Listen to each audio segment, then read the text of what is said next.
Ayan mga boss, magandang hapon sa inyo mga bossing. Bali ito, test-fire muna tayo. Ayan. Goods na goods mga bossing sa diesel natin. Itong umapoy na ito ngayon mga bossing ay diesel ito. Ayan, ngayon yung apoy nyo. Ayan. Tapos yung sa kerosene naman mga bossing ay ganito. Ayan, medyo ma-blue siya mga boss. Ayan. Kerosene ito mga bossing ha, sa nagtatanong. Bago yung hangin ng kerosene, kailangan 10 PSI o 15 PSI lang. Kasi pagka malakas yung hangin mga bossing, maingay na siya.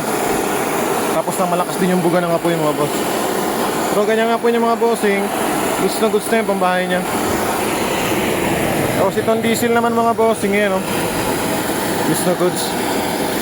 May mga bulb na tayo nilagay niya mga boss. Itong mga green na ito, ganoon rin sa kabila, may green din doon. Ayan kasi mga boss ay nagkocontrol ng diesel, yung lakas niya.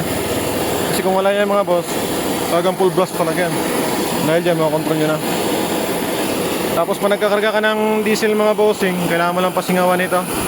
Ibaba ko ng konti oh. Yan, may hangin mga boss. Tapos bawat pasingaw mo mga bossing, gumagalaw yan. Yan, gumagalaw siya mga bossing. Pagka nag zero na yun dyan mga boss, wala na siyang hangin. Tapos wala na rin lalabas dito mga boss. Tapos kuha ka na ng imbudo mga bossing. Lagyan mo dyan na imbudo, kuha ng diesel, lagyan mo siya. Pagtapos mo lagay mga boss, 6 liters sample tank natin. Bago mo siya i-off. Pagka-off mo yan bossing, yan o. Pagka-off mo na siya, naglalak na yun dyan sa taas. Bago kuha ka ng bomba. Yung ganito mga boss, bomba sa motor, bomba sa bike. Goods na goods siya mga bossing. Dahil dito, may pito ito kagaya ng sa motor. Saka sa bike niya mga boss, yan o. Naka-welding yan mga bossing. Mating quality yan. Tapos yung kanyang hangin, nakikita mo dyan mga boss, bawat bomba mo, gumagalaw yan. Umangat niya siya. Ang sa diesel natin ay 30 PSI o 20 PSI lang mga bossing. Depende sa'yo mga boss. Paano trip mo, yun na lang tayo. Yan lang mga boss. Tapos, sa kerosene naman mga bossing, ay ganito rin. Parehas din yan sila, kagaya ng ito sa ating nauna. Yan mga boss. Ayan may pito rin siya. Kagaya sa kabila, may pressure gauge din, 10 PSI. Yung sa kerosene pala mga boss, mas maganda yung 10 PSI lang siya. Pagka umabot kasi ng 20 o 30, malakas na siya.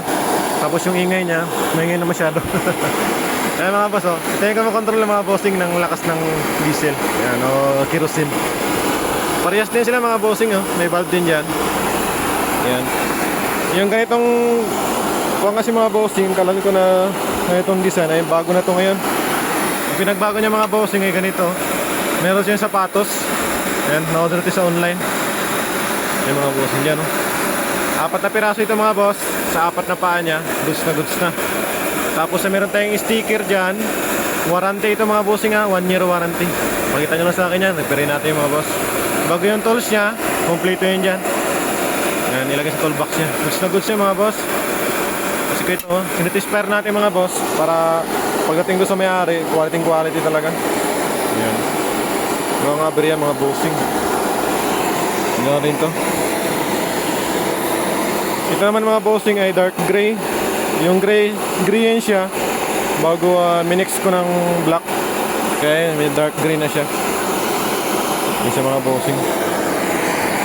Ito naman ay talo green. Akala ko kasi yung unang green natin. Pero epoxy primer na yun mga boss. Quality tayo nagpipintura. Ayan o, talo green. Akala ko yung green kong una. Lalakas na yung makita nun mga boss. Kaya ito na lang. Pero maganda rin siya mga bossing. Dark green. Ayan o. Hindi siya marumihin tingnan. O pag napatakan, wala lang kasi dark siya. Medyo maitim konti. Ayan rin isa mga bossing. Goods na goods to mga boss. Matipid ka dito. Dahil sa valve na yan, survive ka na. Yan. Yan lang mga boss. Sure ko sa inyo. Alright.